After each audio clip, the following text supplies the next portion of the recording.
Comment pouvez-vous donc décrire votre théorie à quelqu'un qui ne comprend pas votre langage scientifique? C'est simplement de dire le pourquoi d'un dédoublement du temps. À savoir que si je dispose de deux temps différents en même temps, c'est-à-dire un temps très court, dans lequel j'ai le temps de ne rien faire, un temps nul, disons, que je ne perçois pas, et que je puisse disposer en même temps d'un temps excessivement long pendant ce temps court. C'est ça la difficulté de compréhension. Dans le temps court, j'ai le temps de ne rien faire, et dans le temps très long, j'ai le temps de faire des tas de choses. Donc si je suis présent dans les deux temps différents, je fais des tas de choses, alors que dans mon temps à moi, je n'ai pas le temps de savoir que je fais des tas de choses. Et je n'ai pas l'impression d'ailleurs de faire des tas de choses, puisque ce temps n'existe pas pour moi.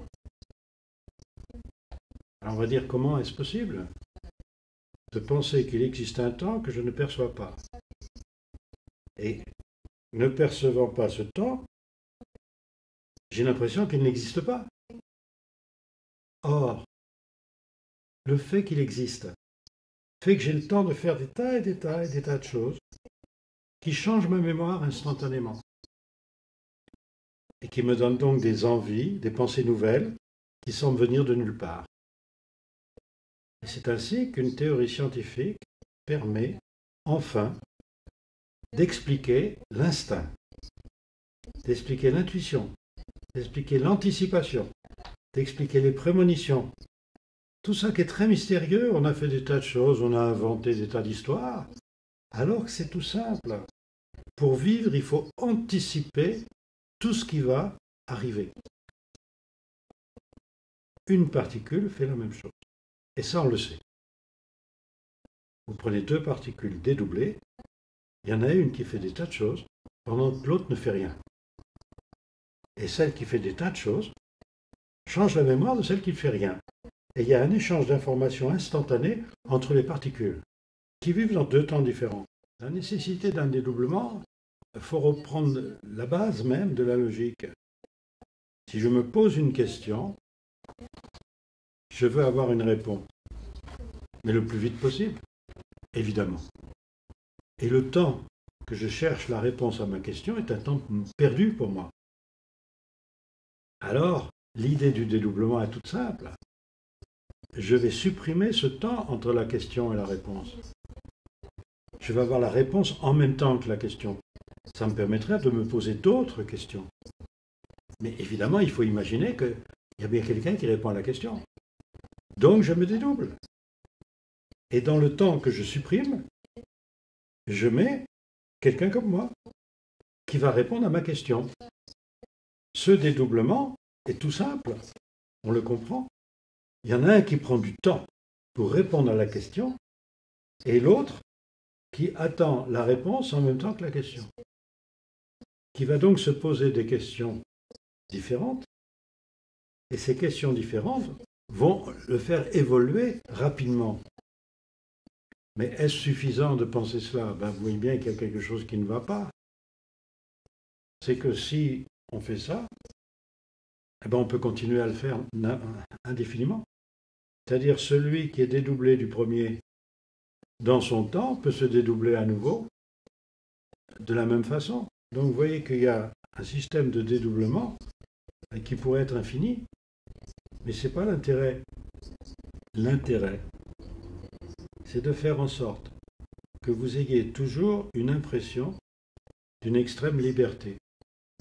C'est-à-dire que celui qui serait dédoublé de quelqu'un ne sait pas qu'il est dédoublé. Il a l'impression de vivre seul, avec des idées qu'il fabrique tout seul. Donc quand on ne connaît pas la loi, voilà comment on fonctionne.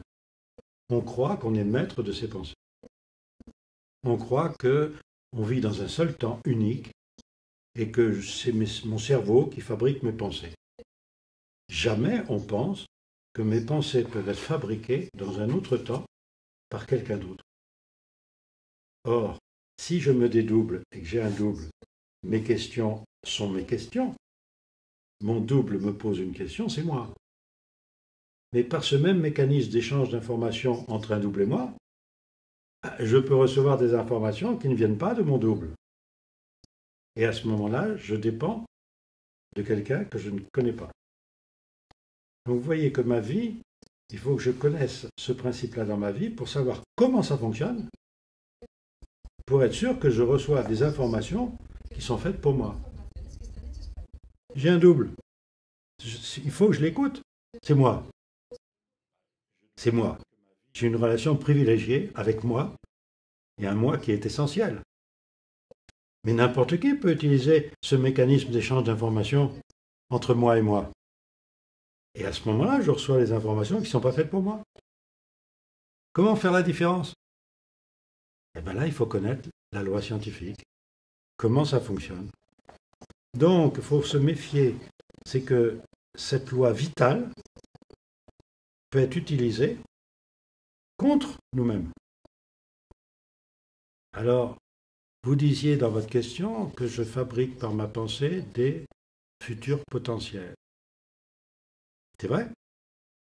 Dès que je pense quelque chose, je donne une énergie dans un autre monde, dans un autre temps, où se fabriquent les conséquences de mes pensées. Et ces conséquences de mes pensées, j'en prends la synthèse en réponse. Ce qui fait que ma perte d'énergie au niveau de la demande, c'est-à-dire de ma pensée, correspond à un gain d'énergie de ce que je vais recevoir de ce potentiel. Tout ça dans un temps nul. C'est merveilleux. Je ne sais pas que j'ai fait ça. On croit que notre temps à nous est un temps continu, parfaitement justifiable et justifié. On ne voit pas que ce n'est qu'une succession d'instants. L'imagerie médicale nous le montre. Notre cerveau ne capte que des instants. Et nous avons l'impression de mouvement. En fait, nous sommes comme dans un film, avec tant d'images par seconde. Et il y a des trous. Il y a des images subliminales qu'on ne perçoit pas, mais il y a des temps subliminaux, pareil, qu'on ne perçoit pas. À quoi ils servent? Et c'est là, il faut bien comprendre que cette propriété du temps nous impose l'idée d'un temps qui a des propriétés, tout comme un espace. On sait que l'espace a des propriétés, on les connaît, puisque c'est notre espace d'observation, mais il faut considérer que le temps, c'est la même chose. Il a des propriétés, il faut les connaître.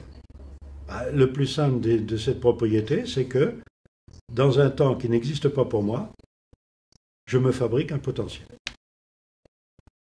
Sensationnel. Donc, dès que je pense, je sais que je fabrique la conséquence de ma pensée et que cette conséquence peut être vécue par n'importe qui. Voilà. Alors, à moi de le savoir pour bien vivre. Et il y a des temps qu'on ne perçoit pas, mais qui modifient notre mémoire. Mais ces temps qu'on ne perçoit pas, on y a accès. Le problème, c'est de savoir comment y avoir accès. Les mots subconscient, inconscient, c'est quand on ne sait pas comment ça marche. Mais regardez une chose, si j'imagine que j'ai des temps imperceptibles dans mon temps à moi,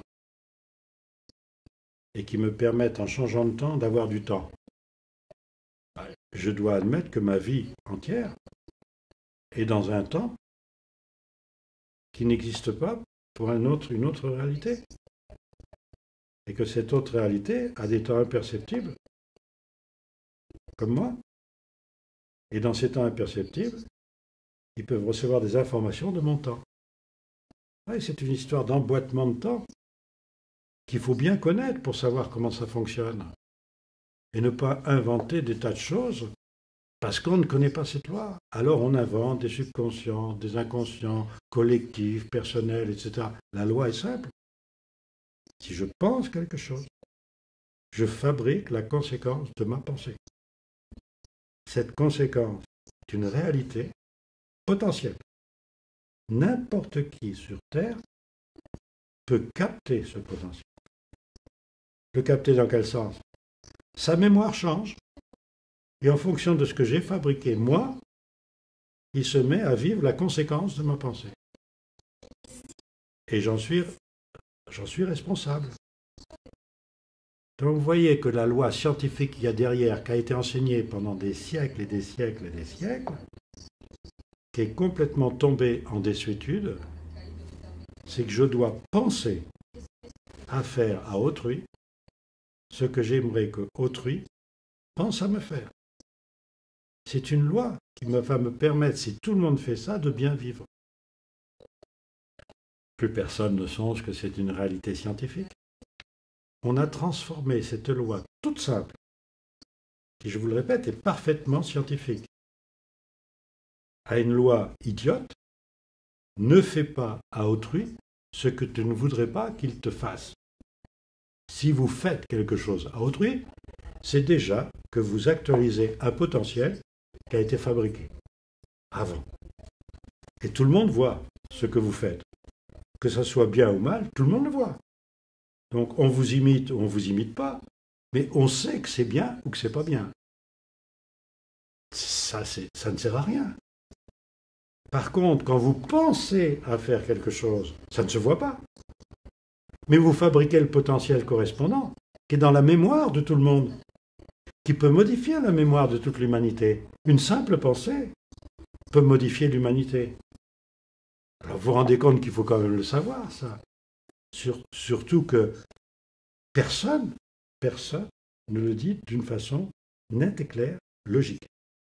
Il faut la logique. Vous parlez de l'état de bienveillance. Qu'est-ce que ça veut dire? Je viens de vous dire que la loi scientifique qui est dégagée de tout cela était de penser à faire aux autres ce qu'on aimerait que les autres pensent à nous. On peut appeler ça de la bienveillance. Je contrôle la bienveillance de ma pensée. Pourquoi utiliser le mot bienveillance? Parce que les gens sont plutôt enclins à parler d'amour, d'affection, d'amitié. Ce n'est pas une énergie. L'énergie, c'est le contrôle de la pensée. Donc le mot bienveillance va avec cela. Alors le mot bienveillant, tout le monde comprend que en espagnol, tout comme en français, veiller à être bien. C'est-à-dire, je sais que ma pensée, si quelqu'un peut lire dans ma tête, à supposer que ma tête fabrique les pensées, ce qui n'est pas le cas, tout le monde voit que ce que je pense, ça va. Donc je peux dire que je suis bienveillant. Mais ce n'est pas un état, c'est un contrôle de ma pensée. Je ne suis pas naturellement bienveillant, ça ne veut strictement rien dire. Je pense à quelqu'un, par exemple à vous, et je me dis, c'est lisé dans ma pensée, est-ce que vous trouveriez que ça va? Vous êtes contente de mes pensées? Si moi je peux me dire, oui, je pense qu'elle est contente de ce que je pense, alors je suis bienveillant.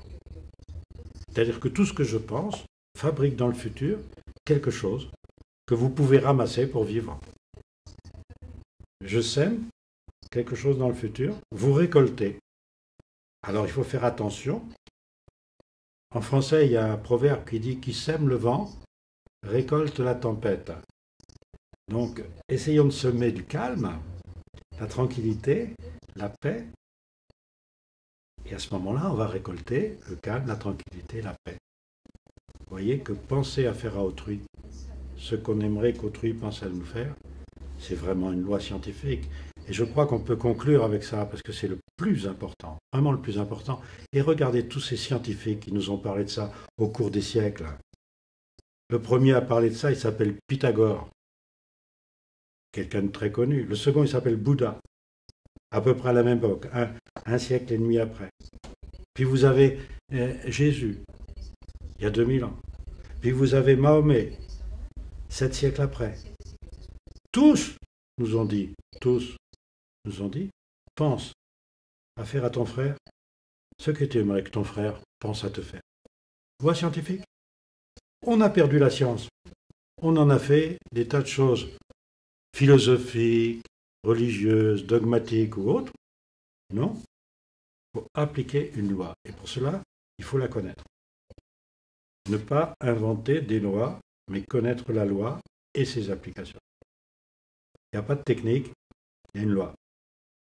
J'espère avoir été simple pour vous montrer que Ce n'est pas les équations qui comptent. C'est vraiment l'application d'une loi et nous sommes la loi.